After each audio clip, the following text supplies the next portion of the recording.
বিজুলী উৎপাদনৰ পৰীক্ষণতে অঘটন নামনি সোৱণশিৰি জলবিদ্যুৎ প্ৰকল্পটোৰ দুটা টাৰ্বাইন ঘূৰাই 500 মেগাৱাট বিদ্যুৎ উৎপাদনৰ পৰীক্ষা চলিছিল।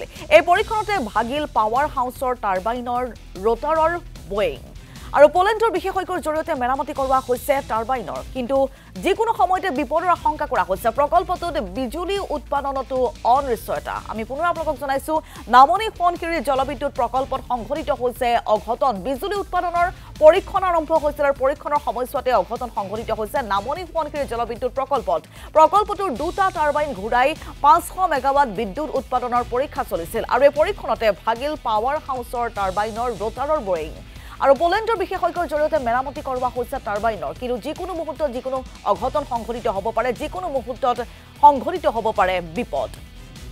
আমি এই মুহূৰ্তত পোনপটীয়াভাৱে গৈছোঁ, আমাৰ সাংবাদিক বুবুল হাজৰিকা আছে।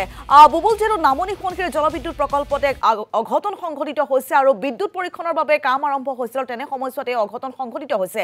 বৰ্তমান মেৰামতি চলি আছে যদিও যিকোনো মুহূৰ্তত কিন্তু যিকোনো বিপদ ঘটাৰ আশংকা প্ৰকাশ কৰা হৈছে। গতিকে কিদৰে আগবাঢ়িছে কাম? চাওক হিমাক্ষী, এইটো এটা অতি ভয়ানক খবৰ এটা আমি দৰ্শকসকলক আগবঢ়াইছোঁ, কাৰণ নামনি সোৱণশিৰি জলবিদ্যুৎ প্ৰকল্প বুলি ক'লে কেতবোৰ ভয় লগা খবৰ আহে। কেতিয়াবা যদি তাত প্ৰাকৃতিক দুৰ্যোগ হয়, পাৱাৰ হাউচত অঘটন হয়, মানুহ মৰে, কেতিয়াবা বৃহৎ বান্ধটো নিৰ্মাণ কৰি থাকোঁতে মানুহ মৰে, ভূমিস্খলন হয়, পানী আবদ্ধ হৈ নদী শুকাই যায়, এইবিলাক ঘটনা আগতে দেখিলোঁ।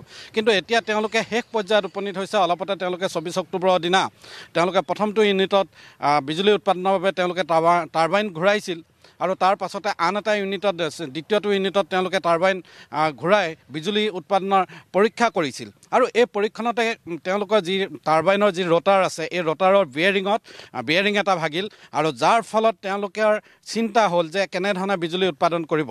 এতিয়া কথাটো হ'ল, তেওঁলোকে নৱেম্বৰৰ ভিতৰতে, যেতিয়া তেওঁলোকে বিজুলী উৎপাদনৰ পৰীক্ষণ সম্পন্ন কৰিছিল, তেতিয়া তেওঁলোকে কৈছিল যে অহা নৱেম্বৰৰ ভিতৰতে আমি এই জলবিদ্যুৎ প্ৰকল্পটোৰ পৰা প্ৰথম পৰ্যায়ত 500 মেগাৱাট জলবিদ্যুৎ উৎপাদন কৰিম দুটা ইউনিটত।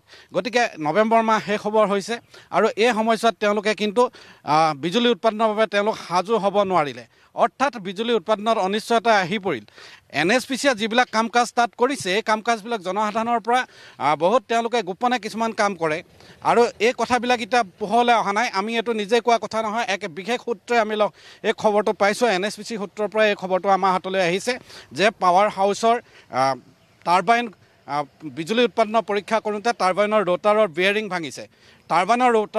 ভাঙিছে। অৰ্থাৎ বিজুলী বাহিৰলৈ ছাপ্লাই দিবই পৰা নাই, এতিয়া বাহিৰলৈ যোগান ধৰিব পৰা নাই। কেৱল তেওঁলোকে এই টাৰ্বাইনকেইটা ঘূৰাই পাৱাৰ হাউচটো ঠিক আছে নাই, বিজুলী উৎপাদন হ'বনে নাই, এই কথাবিলাক চাই আছিল।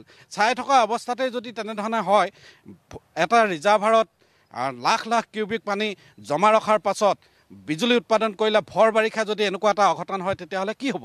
এই কথাবিলাক কিন্তু অতি গোপনে তাত এই ঘটনাবিলাক সংঘটিত হৈছে। পোলেণ্ডৰ পৰা এজন বিশেষজ্ঞ আহিল, 10টা দিন তাত থাকিলে, 8টা দিন তেওঁ এই গোটেই বিষয়টোৰ ওপৰত তেওঁ চৰ্চা কৰি কোনো ৰকমে সেইটো সংস্থাপন কৰি থৈ গৈছে। এতিয়া কথা হ'ল, এনেধৰণৰ আশ্বাসপূৰ্ণ কামেৰে যদি বিজুলী উৎপাদন হয়, তেতিয়াহ'লে এই ডেমটো কমিশ্যন হোৱাৰ পাছত তাত অঘটন হ'লে তাৰ দায়িত্ব কোনে ল'ব?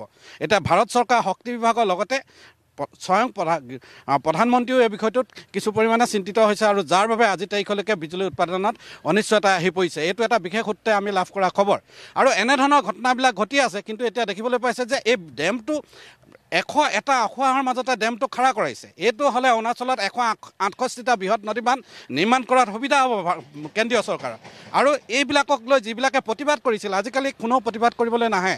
এই ডেমটোত যেন চবেই সন্মতি দিলে। অলপতে এটা কথা মনত পৰিছে যে আগষ্ট মাহৰ 15 তাৰিখৰ ভিতৰত আলোচনাত বহিম বুলি AJYCP পলাশ চাংমাহঁতে আহি ইয়াত আন্দোলন কৰি থৈ গ'ল, কিন্তু ৰহস্যজনকভাৱে আজিলৈকে NSPCলৈ তেওঁলোক কোনো নাহিলে। কি আলোচনা কৰিলে, কি কথা কোনো ৰাইজে নাজানে। গতিকে এনেধৰণৰ কেতবোৰ কথা অন্ধকাৰত থাকি গৈছে আৰু ডেমটো বনাবলৈ যেন সকলোৱে সন্মতি এটা দিছে। উন্নয়নৰ ক্ষেত্ৰত, বিজুলী উৎপাদনৰ ক্ষেত্ৰত, ডেভেলপমেণ্টৰ স্বাৰ্থত ডেম এটা লাগে, হয়, বিজুলী উৎপাদন হ'ব লাগে, কিন্তু যদি সেইটোৱে হয়, তেতিয়াহ'লে এটা সুন্দৰভাৱে নিৰ্মাণ কৰিব লাগিব, ৰাইজৰ সুৰক্ষা নিশ্চিত হ'ব লাগিব। এই কথাটো গুৰুত্ব নাই। এতিয়া ডেমটোত অঘটন হয়, মূল বান্ধত অঘটন হৈ যায়, পাৱাৰ হাউচত কাম কৰি থাকোঁতে অঘটন হয়, বাৰিষা সাধাৰণ পানীৰ সোঁত এটা আহি চব ভাঙি চিঙি লৈ গুচি যায় আৰু এতিয়া তেওঁলোকে বিজুলী উৎপাদন কৰাৰ সময়তে টাৰ্বাইনৰ ৰোটাৰৰ বিয়েৰিং ভাঙিছে। গতিকে এই কথাবিলাক সৰু সুৰা কথা নহয়। এই কথাবিলাকে আগন্তুক দিনত এটা যে ভয়াৱহ বিপদ হ'ব তাৰেই উমান দিছে।